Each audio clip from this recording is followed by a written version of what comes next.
Hello, this is Dale Matthews. Welcome to our show. Welcome to Oregon. Welcome to Mike Jones. Howdy, Dale. Yeah. Oregon, marijuana. Yeah. Same thing here. Yeah, a little bit. Yeah. Some of that. guess. And Mike, you were saying that you drove into Medford today and you were wondering if you'd see any difference as you were staring out the window at the geeks.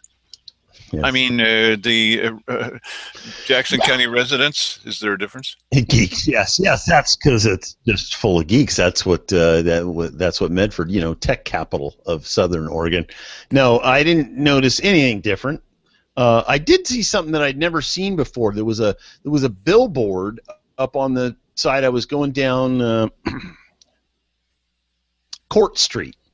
That's goes right down through the center of that side of town or whatever. Yes, it does. Yes. And there was a billboard that said, $4 grams, and they're talking about marijuana. I just thought that's bizarre to see a billboard like that up there. But other than that, everything is the same as it was. A billboard in downtown. I guess I've just never noticed a billboard in downtown Medford. Okay. Yeah. I don't think we have very many billboards in downtown Grants Pass. No, we don't. We have one over near the Y. Not the right. YMCA, the other Y thing. Yeah. Right. Yeah. Right. And it's that 199 corridor there. There's a few that go through there. There's the one over by Ringette on that side, and then the fairgrounds, and anyway, it doesn't matter. So soon we could be seeing marijuana advertisements on those. Who knows? Well, it is in the news. We're not going to dwell on it, that kind of stuff. If we're going to dwell on anything, we're going to dwell on funny commissioners. Okay, so tonight we have for you a couple of clips. We have some roll-in video clips that came from yesterday's weekly business session. You see, it takes just a little bit of time to get these things to look very nice. And when you see them during our show, that's not quite as nice. Yeah, that's because the final videos that we put out are going to look sharper and clearer. High definition. This is more like standard definition and all those kinds of, all that kind of tech talk. So the first clip that Mike has for you is he's going to show Diane Getchell, and she's talking about Sunny Valley and something that nobody thought about the influence on her community. Wait till you catch this. You'll be surprised when she says this. The influence on her community and her financial bottom line because of the decision that the commissioners are making about changing her community from rural residential to it's now going to be a commercial zone. Woohoo! My name is Diane Getchell. I live on Placer Road in Sunny Valley. I'm not really sure how... Could you, pardon me, we'll not start the clock yet. We're not quite sure about the spelling of your name. If you would spell it, please. Dianegetchell. Got it. Thank you very much. Okay. I'm kind of overwhelmed as how we got to this point just by the history of what's gone on, but I stand here upset that I'm going to lose my mail delivery if this happens. I'm going to more than likely lose my water, or a huge amount of it. We're losing our school bus delivery, and I have just been informed that my insurance, my car insurance, when this goes in, if it does, will be reevaluated because I'll be on a commercial route, and it's going to increase my premiums. I'm sure I'm not the only one affected this way.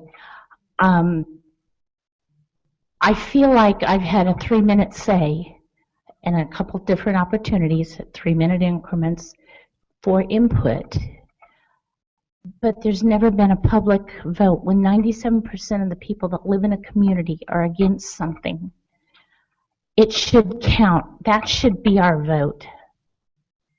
One way or another, I don't feel we've had the opportunity to truly have input as to how we feel about decimating our community, our residential community. I would think that this applies to the whole county, not just a Sunny Valley issue.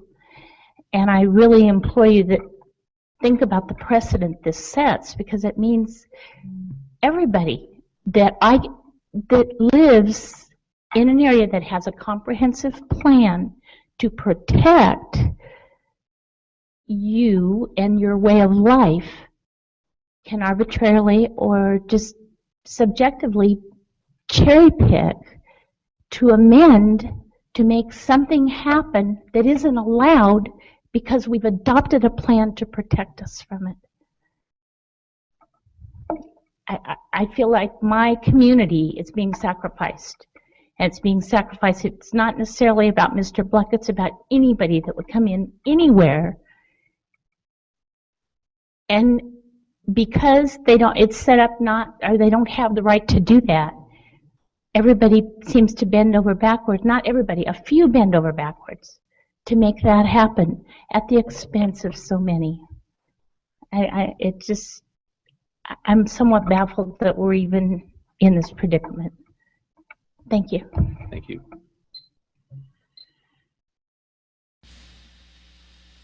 Well, yeah, that was the flavor of the comments from the Sunny Valley Sand and Gravel people. Much more seemed resigned and very emotional this time. it was Jim Moore, the reporter for the Courier, who wrote in a news story that Andreas Bleck, the owner of Sunny Valley Gold and Gravel Company, has waited long enough, not in an editorial, in the news story itself. Simon has reflected that every time there came time to make a decision, except at this meeting, for the first time, what we heard him say was rather famous, that he talks on both sides, even sometimes in the same sentence. And he said, well, you know, if I was living there, I would probably be against this. Yeah, I probably would be against this. Okay, next subject.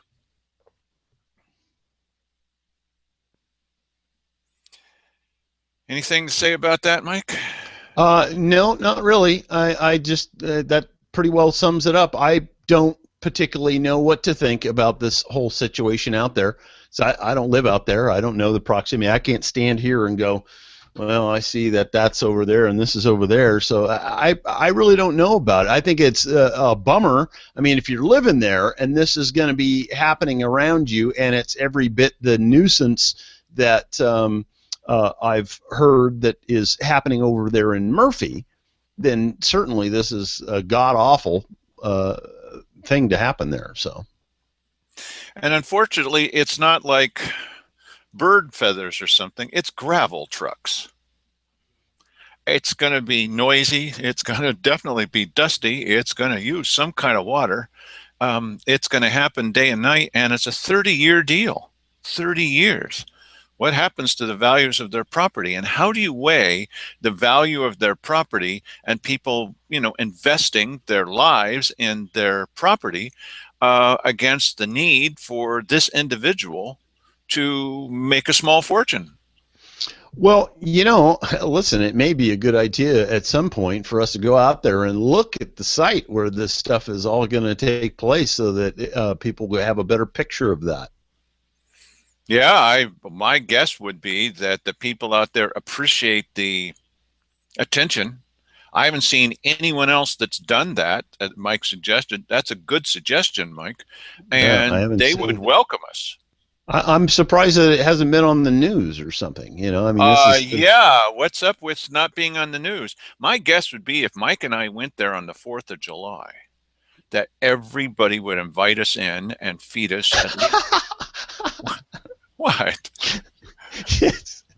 Yes. We're not dropping hints or anything. It's just, No, you know, no. that's probably what might be expected for a visit of that kind. Well, it's like if we went to Cape Junction and did a story about that people might invite us in and say, here's some. So Yeah. So how much did you get, Dale? I got a snow cone. It was a hot Oh, day.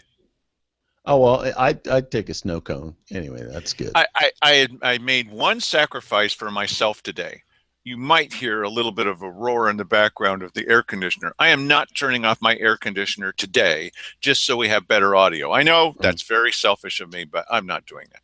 Okay, so we If you're have. running it now, just for the record, I can't hear it. So. Oh, well, that's good. Okay, all right. So I apologize to everybody else. So Wow. we have a great little promotional still picture for you, and then we're going to run this next story. Here's the still picture.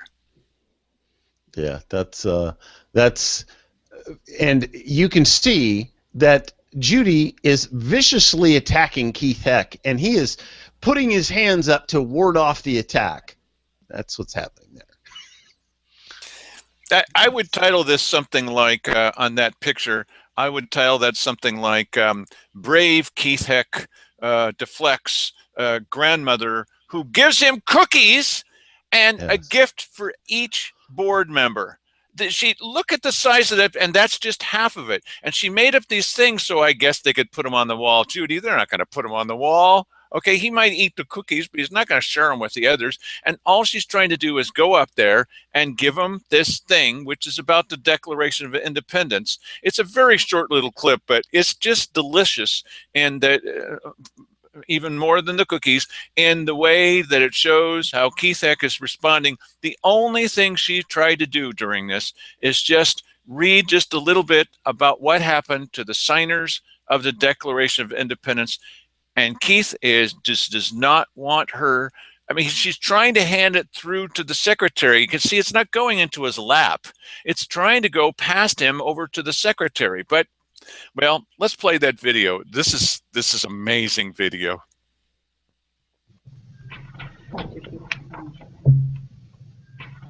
Just give it to the secretary. If your time is going, so that's fine.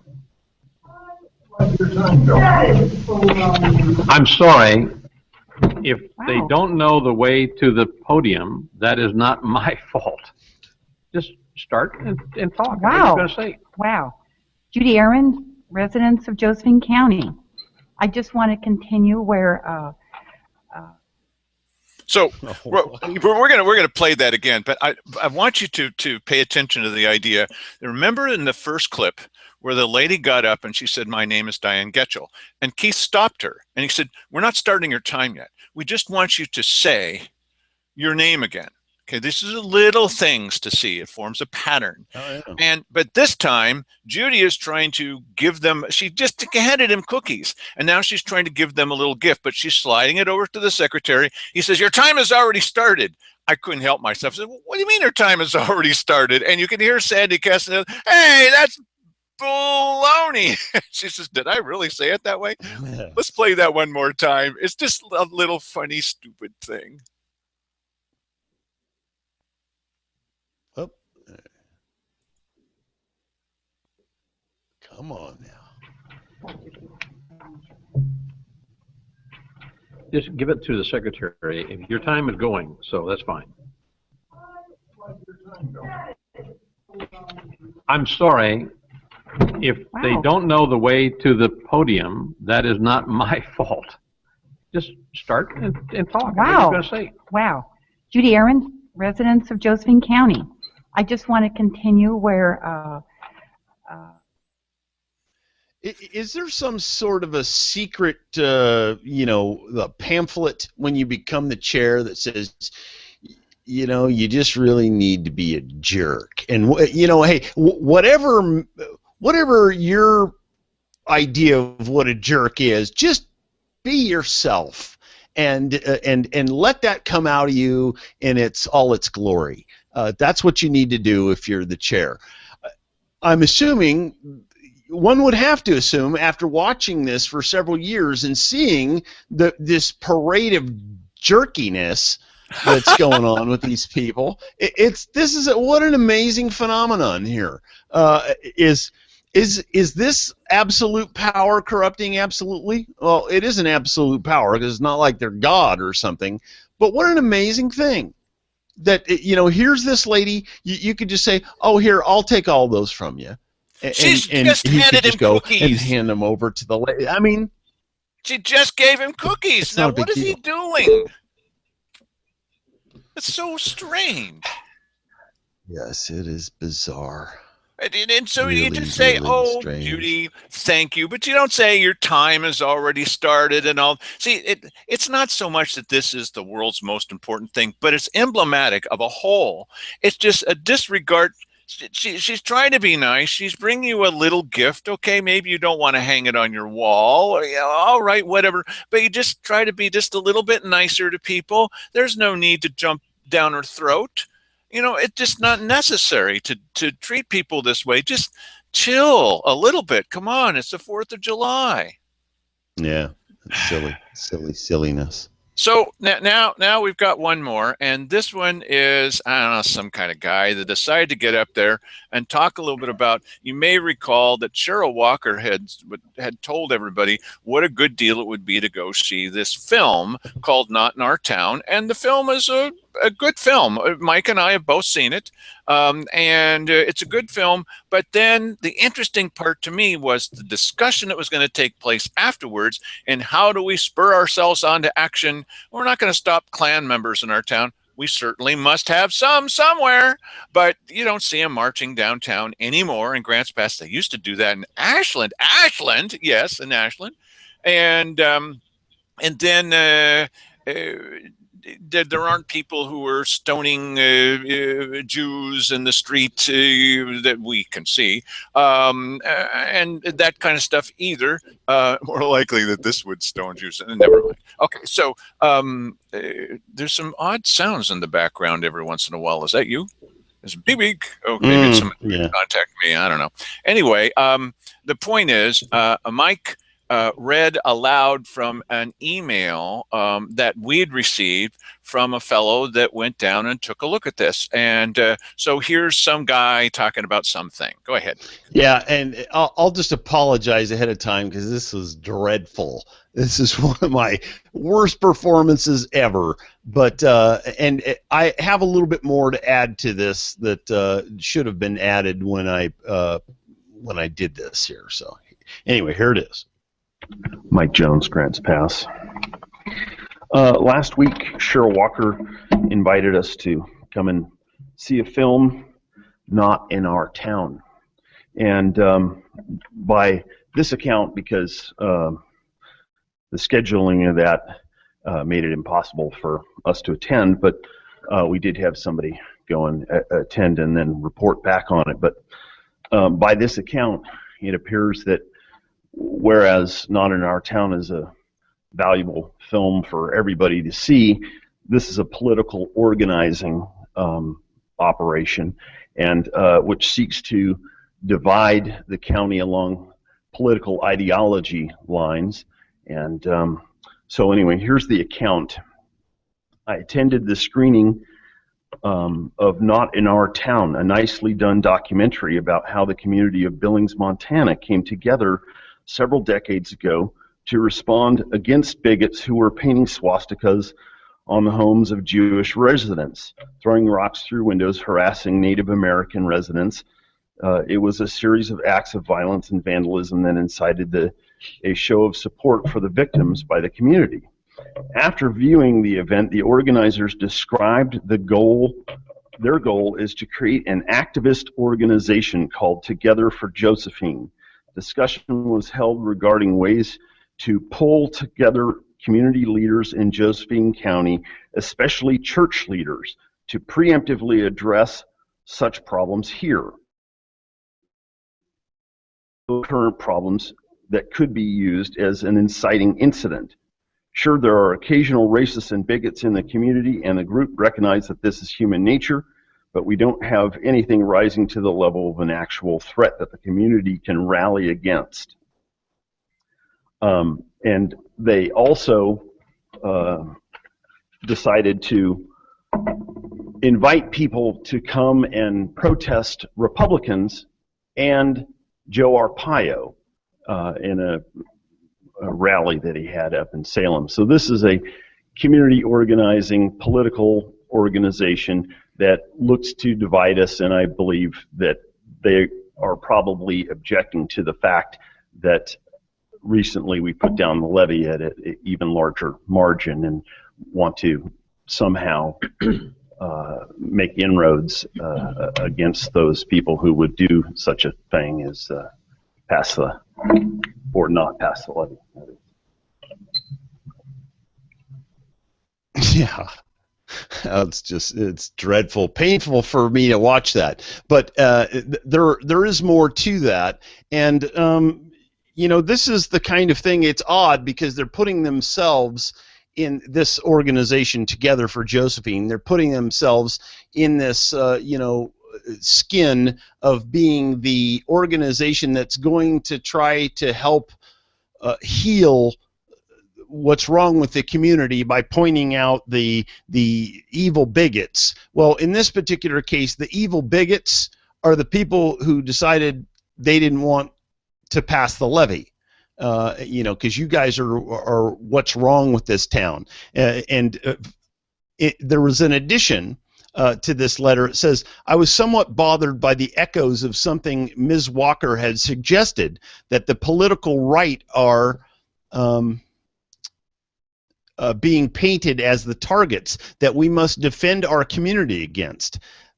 That's just plain politics in action. The group members were urged to attend a rally this Saturday, that was last Saturday, in Salem, Oregon, to protest Sheriff Joe Arpaio and the Republicans. And when they say the Republicans, they're saying Republicans by name. This is not just, Joe Arpaio and we're assuming they're Republicans. No. These people are Republicans, and we need to fight against them. Anyway, so the Republicans who would be there, this framework of political divisiveness and motive was not what I expected in the midst of discussion on how to set aside differences and seek common ground, or at least understanding. So the point I'm trying to make is that our side, and that being the ones who are anti-levy, lack such organization as these people do to identify who the enemy is and attack them and say that they're the problem with the community. And we're going to be dealing with this in the future, so we all need to understand that going forward. I should also point out that neither Mike nor I are Republicans, and we are not Democrats either. I kind of had it up to here with both political parties. Maybe you feel differently. Mike, now you didn't know I was going to ask, but I forgot something that's in this. Can you roll in about a minute into that video where you can see behind you the DA staring straight ahead? Can you do that without too much trouble? But yes. You just got to see this. Okay, he's going to get it. I'm being unfair to him by asking him to do this live. He's kind of who are painting swastikas. Yeah, there you go. He's kind of the same through the whole thing. He's just staring ahead. Now, this is important. This guy, during your speech and during several others, he's not looking at the commissioners. That's his head down there. I would have made him a little bit bigger if I'd realized I was going to do this. He's staring at the wall. I have not seen anything like this since Rosemary Paget, who was the chief financial officer, who would stare straight ahead for an hour, 2 hours, looking at nothing but the wall. There's nothing there ahead of him except a bare wall. This guy, no expression on his face. Hey, DA, hello. Yeah, I thought that was really kind of bizarre too.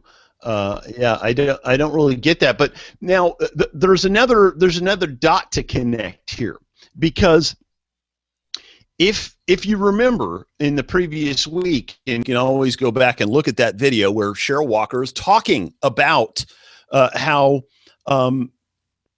you need to go to this meeting that's going to be happening tonight, and they're going to be playing this movie, Not in Our Town.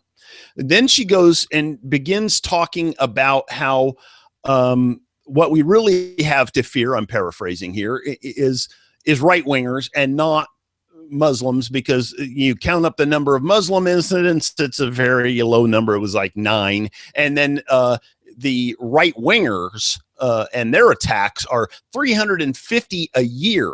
That's like one a day. County. That's just in Josephine County. No, I think that was meant nationwide. But let's understand something here. Cheryl Walker, whereas a normal person would know that they're going to show this movie over there, would not have advanced knowledge of what they were then going to talk about, which is exactly the same thing that she said, that the right wingers, these Republicans or whatever, these are the people that you have to look out for. There's collusion here. She's part of these people who are organizing against the people who are the majority in this county. And she she claims to represent you. That is ludicrous to me. Amazing. Well, somebody has to represent this guy that says it's just too bad that the people murdered in their homes weren't anti-levy people. Right. She Yes. represents them well, right? Right. And that's a very good point, because these two things, they're very close to one another as being, this idea of painting everybody as though everybody who is not for the levy is a bigot. And listen, this type of shaming, this type of activism is actually very effective. It's been used quite effectively. So, but the thing about it is, Cheryl knows. She has access to the numbers. Not only does she know that it was 54 to 40 something. I forget what the other number is. 46, I think. Yeah. Okay. She knows the numbers, but she also knows who these people are that are voting. She knows their party affiliation. She knows exactly what the breakdown of these people is. And then she is going to target them because they are the enemy. This is very important to know. And did you catch the part where he was talking about how they had discussed that they need to get the ministers more involved in this? Yes, this is Which another ministers do you think they're talking about? They just got done doing this. How well did that turn out? Everybody remember the whole Mark Goins flap where there was you're going to hell because you're not accepting authority. You're all Satan worshippers. And at the end, that was a disaster. And people will come up at the end and will answer your questions. Oh, about Jesus? No, about the levy. And that's the same type of thing. Now, Dale's talking about patterns here lately. That's political organizing, a la, Barack Obama or whoever you care to attach that to. It's political organizing. You gather people together. You mold their little minds into this little thing, and they say, go over and sign up over there. Listen. They can't trust you to make up your own mind. They don't trust you. They don't think, they think, what we have to mold these people's minds into what we want them to think. With a hammer. Yes, with a hammer. And we're going to squeeze them into this little mold. And, if we don't do that, then they'll continue making the same stupid decisions because, they're really stupid. We covered that last week. Yes, we did. Okay, so talking about stupidity, today is Thursday, the big day of the week where all kinds of things happen in the little back room. 2.5 hours. That's the sacrifice I made. I'm working my fingers to the bone for you. I'm telling you, that's life. Yes. And you never even call me. Okay, mother, that's enough, really. Please. Yes. So there are a number of things that happen, and we're going to end with very, very good news, according to Cheryl Walker and our health director. We've got great news for you. See, they say we never say anything nice about them. Great news today. Wait for this. You better sit down before the end. Okay. So Keith Heck brought up the fact that we are sending off our final bit of money to Manatron. Manatron. Every time I hear this, I'm thinking, it's manner development? No. Bad manners from Keith? No. Manatron. Manner development? No. Tell us who Manatron is and tell us why this is an important thing, Mike Jones. Manatron, they're a droid manufacturer. Yes, that was no. It sounds like a droid manufacturer, though. No, Manatron is the fabled, awesome software software that cost $600,000 that was going to, fix all their problems at the assessor's office. Well, it didn't. And 2 years into the program, after they had spent, it's odd how this is because it's a contract and they don't give $600 in a lump sum, but they've given hundreds of thousands of dollars to this organization. So they did that.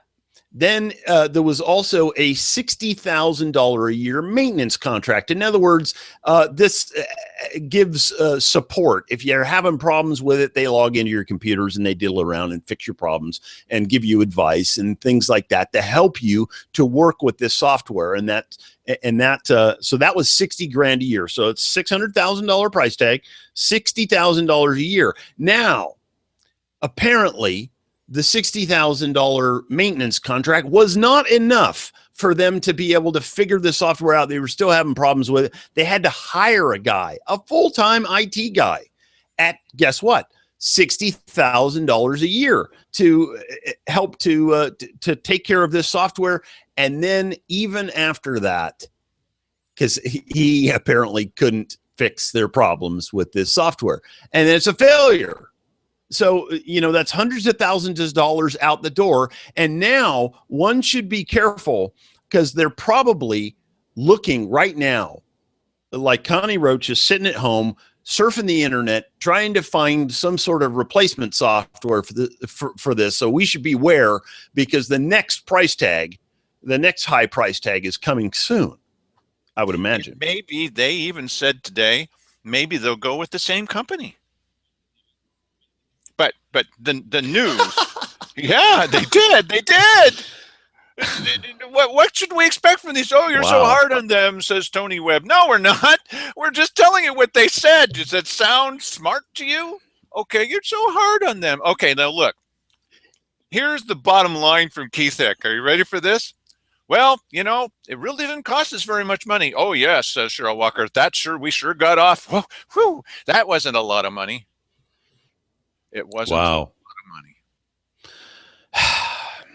Wow. Well, you know what? I just happen to know that, we have some computer programmers here in this town who would probably be capable of writing that, some software that would help them with their accounting in the assessor's office.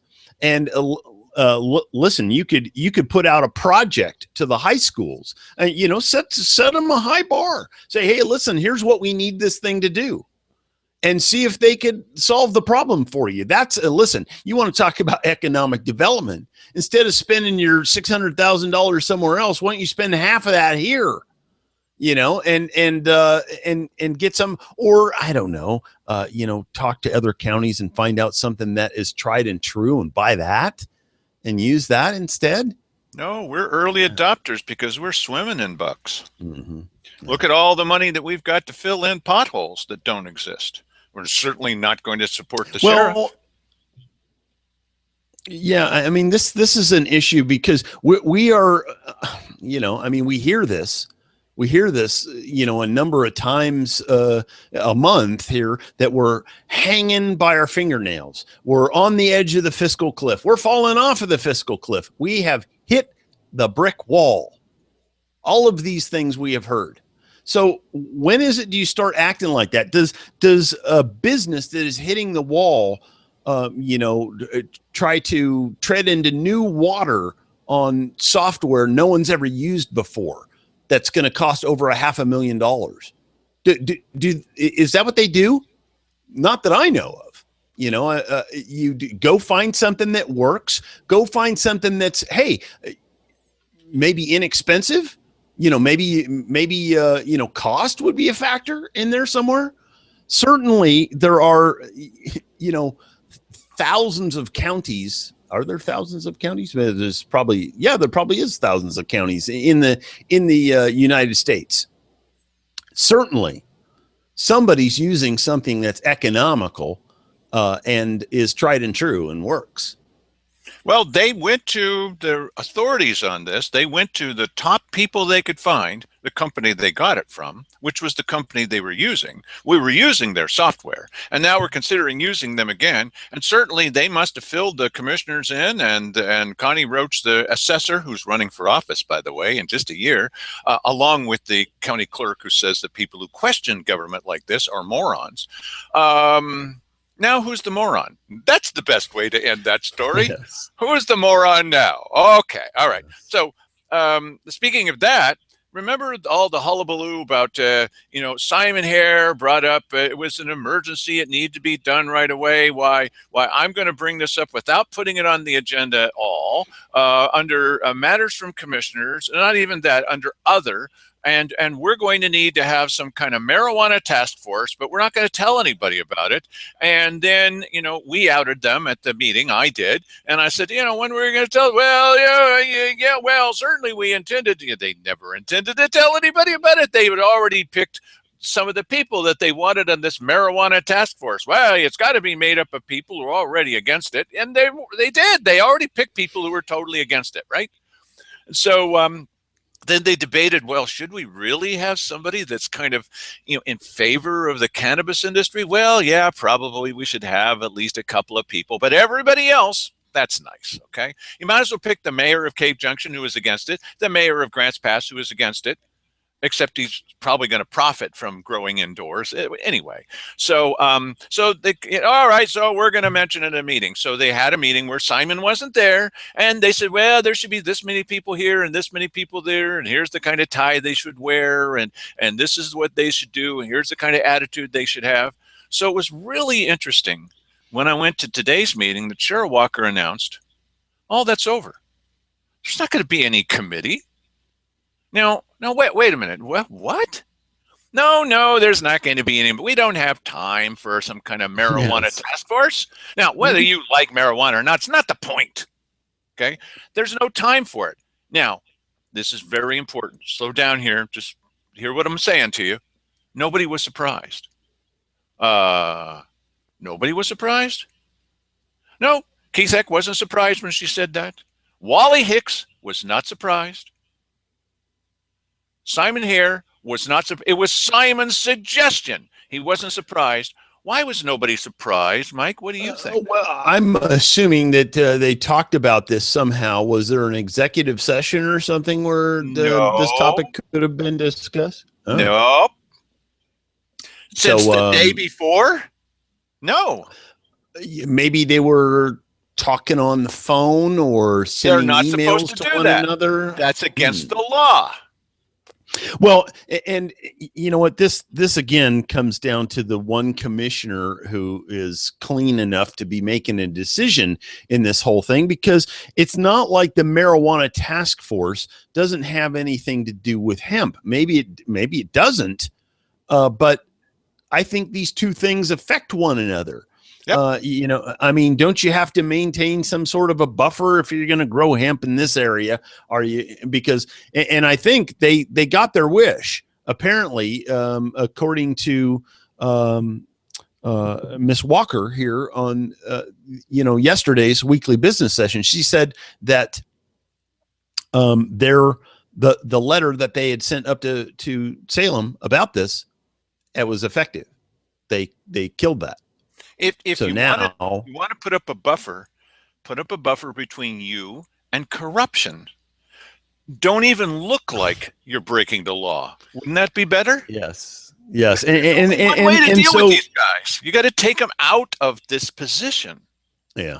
So basically, in a nutshell, because there's no committee, all of the decisions that would have been assisted by the committee are now going to be made by the commissioners, two of which are dirty as hell on this topic. Okay, tell people what you think, Mike. That's good. I'm asking you a question. Are they dirty as hell? Yeah. No, it's my assessment in that situation is that it's ring true to you. I think that, to use an earlier analogy, they are equivalent to that fudge that's not fudge in the middle swirl of that ice cream. Yes, I do. So what's their top priority now? Well, as Cheryl puts it, we've got to get moving right away. Oh, why? So that we can get this tax, so we can get that on the next election. We've got to get that on there right away. Let's waste no time in getting that tax on there. And that would be the 3% that they're eligible to have. Oh, yeah. The state already has their 17%. That's a done deal. Yeah, they're going to get that. But each county has to pass if they're going to put their 3% on, which is their 3%. And they're not going to pass that one up. They're going to get that. She's head of economic development. She never talks about the potential for economic development from this legal product. Yes, I say it again. No, I'm not interested in smoking this stuff. I don't want that smoke, any kind of smoke going down my throat. Thank you very much. No smudge pot smoke going down my throat. No marijuana smoke going down my throat. Thank you very much. I got enough, with this kind of stuff going down my throat. Okay, so, but that they are going to, they're excited about taxes. We've got a variation on that statement down south. Don't mess with taxes. That's where we are, buddy. Don't mess with taxes. Yes. Okay, so Simon here brings up, this is about the Thursday meeting. He brings up something that's not on the agenda. Go figure. Why would they ever do such a thing? Well, it's not on the agenda. It's required to be on the agenda. It's not there. And it's something that's, honestly, it just doesn't, we're not going to, we haven't got all the time in the world, although we could do a 3-hour meeting. We won't, just like they did to me today. And I sat through it. I'm working my fingers to the bone. I set up. So you knew the job was dangerous when you took it, Dale. Okay, so. That's right, yes. When he brought up an event, and he says, well, we need to do this right away, and it's some kind of letter. They brought it up at the weekly business session yesterday. Well, we need to send off an emergency letter, and even Keith Hicks says, well, we haven't read it. How are we supposed to sign it? Well, I'll bring you a copy of it tomorrow, and it was not on the agenda. Okay, it's supposed to be on the agenda, and the reason why isn't Dale being picky. It's because we're supposed to know what the heck they're doing. They're supposed to represent us. So he kind of says, well, I'm not going to give you that letter because that's about something. Here's one that's even more important. This needs to be done right away. What do you mean right away? Well, it needs to be in the hands of whoever before the end of the month. Hello, it's the 2nd. But we need to do it right away. It's got to be done right away. And so I'm going to need your signature on this so we can send it right out. We got to send it right out. Okay, to whom is he answering? To you? Are you demanding that he sends it? Are you one of the mysterious telephone calls he gets saying you got to do this immediately? No, it's his reputation in Salem, buddy. Okay, he wants to send this out right away. They haven't read it. So he said, well, how are we going to do this? I know. We'll do it at our 2 o'clock meeting. And Terry in the background, the pill that's hard to get along with, she says, that's an executive session. It's an executive session. Well, and what's it about? I'm going to tell you what's about in just a minute. Mike also knows what it's about. And so he says, well, we'll come out of executive session and then we'll vote on this. You see, it's the executive session. You're supposed to put down on paper what you're going to talk about. Well, so they didn't talk about it yesterday. That was not on the agenda yesterday. It was not on today's agenda. It's not on the agenda for the executive session. So I got out and left the camera running at one point and went out to the hallway and saw Wally, and I said, Wally, how do you continue a subject which wasn't on the agenda in the first place? And he just gives me this, it's now standard kind of shrug like, what are you going to do? Boys will be boys. Nice. So, and this is, I think it's hilarious, but I have a strange sense of humor. As you know, I think Mike's funny. And that is... Okay. What's this executive session? What was the executive session about today? Well, they have got an emergency operations plan, and we mentioned this to you before. And they've got to keep this emergency operations plan a top secret because you never know when Al-Qaeda is going to, ISIS, will get a copy of this, and then they'll know exactly how to attack us.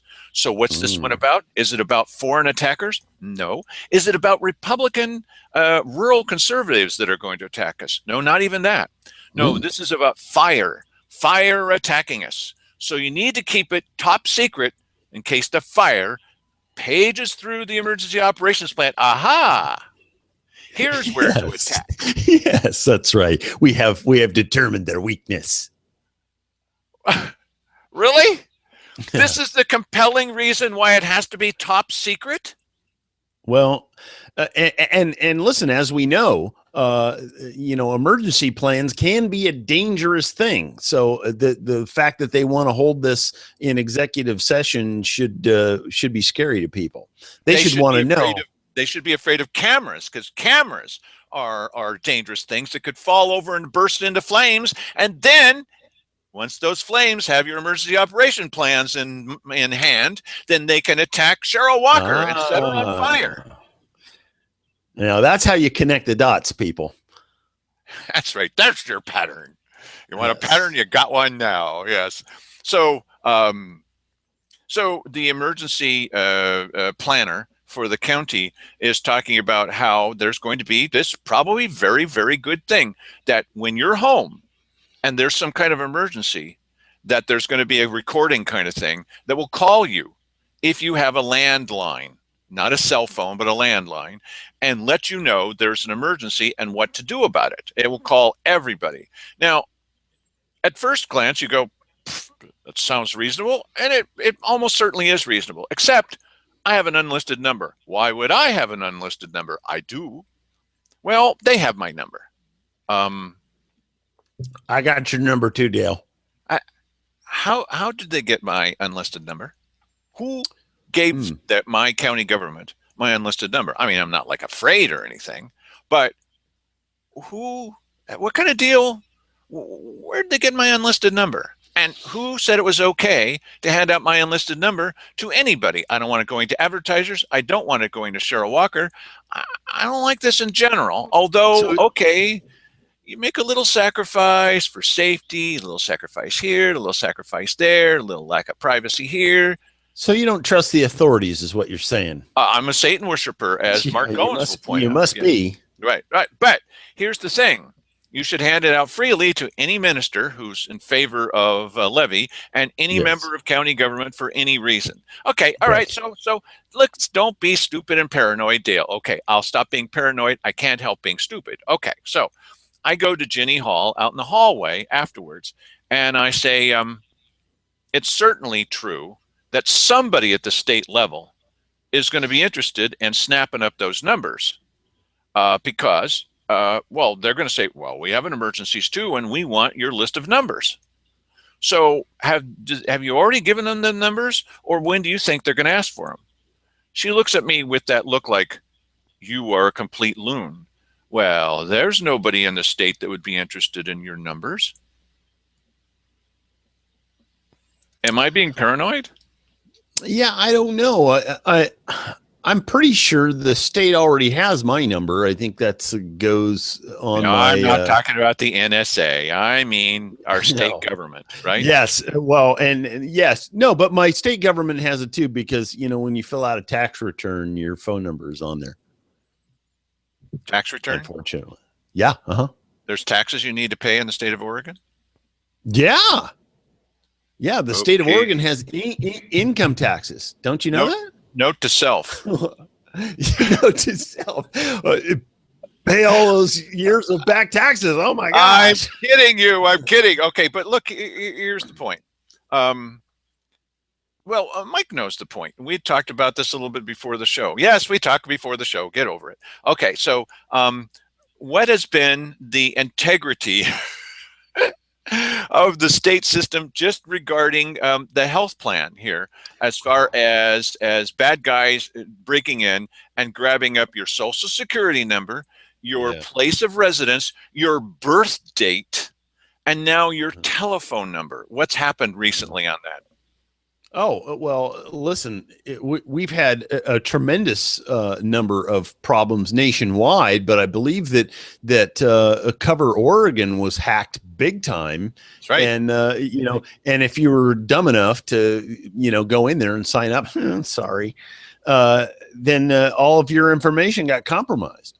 So From look, what I have heard. if you call your bank and you say, "Hi, this is Dale Matthews," they don't know who I am. I don't put any money in the bank. I don't have any money. Okay, but if I call them and they say, "Oh yeah, you were here the last year, and you're asking about your account balance, it's still zero, Mr. Matthews." Okay, and so if I say to them, "Well, look, it's me." Now, this applies to you too. How can they be sure that it's you? Well, they're going to ask the spelling of your name, maybe your middle name. No problem. The state has that. Okay. And number two, they're going to ask your social security number. Well, never use this for identification. Yeah, never, ever, ever. Right. So they have that. Okay. Then, how about your birth date? Okay. Nobody should have that, maybe but you and your social security. They have that. Well, how about the exact address at which you live? That you would think that'd be foolproof. Well, they have that. And well, let's see. I checked. Well, it does look like this is your telephone number. They got them all. Yeah. So that's you. So some scammer Bob is you. Right. Now, why would anyone in the state want that, Mr. Matthews? Go figure. Or why would anyone anywhere want it? Because I've heard a ton of these stories where somebody wakes up the next morning and all of the money in their bank account is gone. Well, that's one problem I don't have.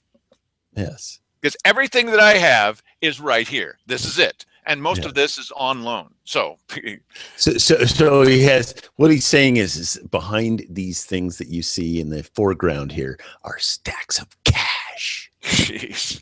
Shh, don't tell anyone. Yeah, don't tell anybody. Okay, two more. We're going to start off with a little video. This is from Channel 10. Now, today at the weekly business session, the health director said two fairly extraordinary things. The last one is the good news, and you're going to want to sit down to hear this good news, because boy, is it good news. But you just wait. You're not going to believe it. You're going to have to see the videotape. We don't have videotape of it yet, but we'll probably have it tomorrow, probably. But we do have videotape of a news article from Channel 10. And the health director did a fairly unusual thing. She lit into Channel 10 today. She said, "I can't believe that Channel 10, why they're doing this. And I'm not going to talk with Channel 10. In fact, I'm declaring a news blackout on this story. I'm just not going to talk to any news media." Really? Really? What's up with Diane Hoover, the health director? Take a look at this story and see if you can figure out where her objection is. Dozens of animals, 2 elderly women and a man, all possible victims of neglect, abuse, and mental health illness. You've got 3 of them out there, and these poor animals are subjected to whatever they subject them to, which is garbage. That's what people living in this Grants Pass neighborhood worry is happening on this property. News 10 first heard complaints about this home in May, but neighbors say the problem has been going on for several years. Rita Templin says she's a friend of the property owner and saw a problem back in 2005. She says her friend just wanted to care for animals, but things got out of control. A lot of cats out there are dead in the cages. The litter boxes were so full of feces that it overflowed where you didn't even see the litter box anymore. Templin says the property owner asked a man to move in with them. Neighbors say they saw the new face about 10 years ago and knew him from town as the man who lived in a van filled with cats. He couldn't even take care of himself, dumping garbage everywhere out there. The community got to work letting several county agencies know about the conditions they call unhealthy. Through calls and letters, they outlined what they say they witnessed: piles of trash, dozens of animals, dead cats and dogs, feces on the walls, and the heavy smell of urine. Those departments tell News 10 they responded.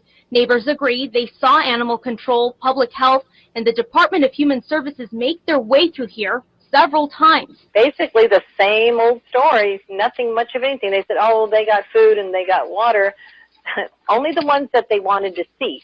There's other ones that are locked up, and there's a lot of animals. Now residents say enough is enough. The county needs to protect these animals today. Covering your news in Grants Pass, Jessica De Nova, News 10.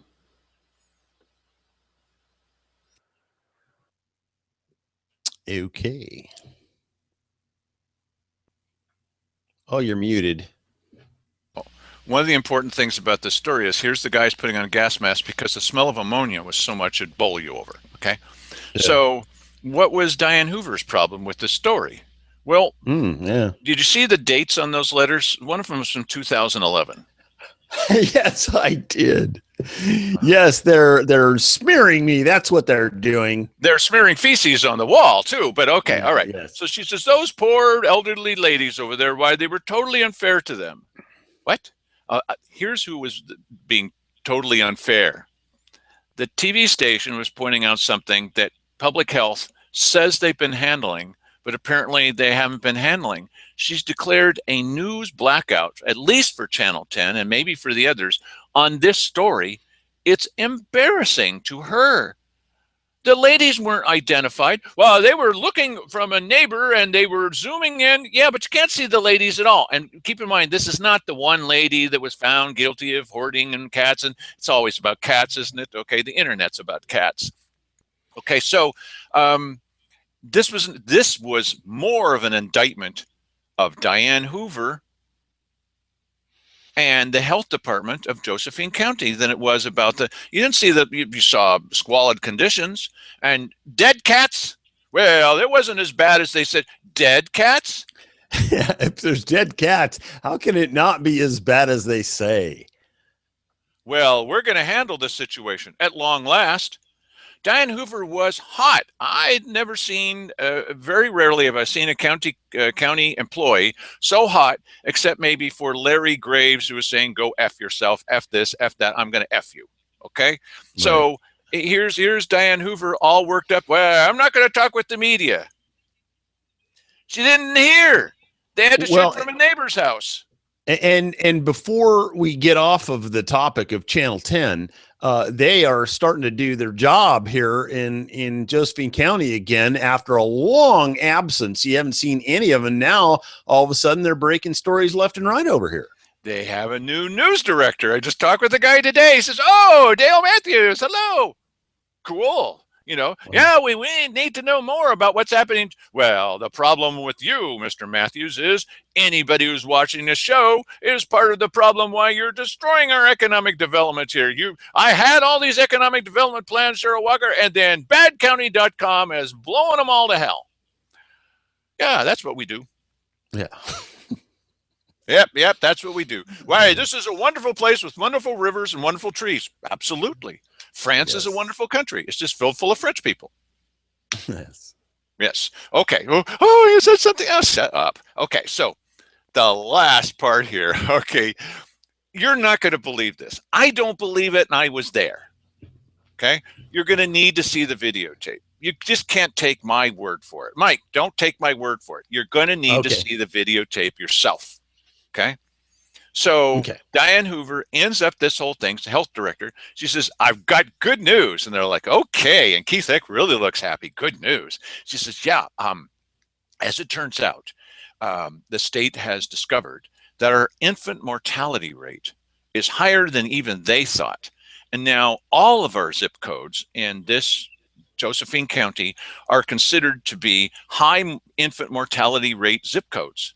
So wait for it, we're going to get more money. And Cheryl Walker's like, wow, that's great. Wow, that's fantastic. Really wow. Yes, more money. Now, more money. You shouldn't believe it until you see the video. That's the good news. Did they really say that? Yes, they really said that, because what's the most important bottom line besides cutting off media when they criticize you? The money. Well, money, of course. Yeah. High infant mortality rate means more money. And they were all beaming. Simon Hare didn't look very happy. Well, listen, hey, if that's a way of getting more money, perhaps they could distribute a few dime bags of heroin out to young pregnant women, and they could, pump that infant mortality. I mean, if that's a good thing. No. Okay. All right. I'm going to try to. I'm getting this wrong. On a happier note than that. Okay. I've got this plan, and it deals with marijuana, and it deals with money, the most important thing in this life. Okay. Mm-hmm. Here's my suggestion. We combined marijuana sales, state-sponsored marijuana sales. You know, we get so much money from the lottery, so much money, sort of, well, I guess you could say taking advantage of the ignorance. That's one way to put it. Okay, that's not nice. Well, I do it myself. Yeah, how's that working out for you? Okay, so we combined marijuana sales with the lottery. So you go down and you put down $1, and maybe you'll get $5 worth of marijuana back. Wow. What a brilliant plan, right? What a brilliant plan. And we just put these two things together. And then you've got all these people going, hey, I think I'd like some marijuana. Why, look, I won 50 cents worth of marijuana. There you go, buddy. And we only play these for entertainment's sake. Yes. Now, you see why Dale and I should be in charge of economic development? That's pretty bad.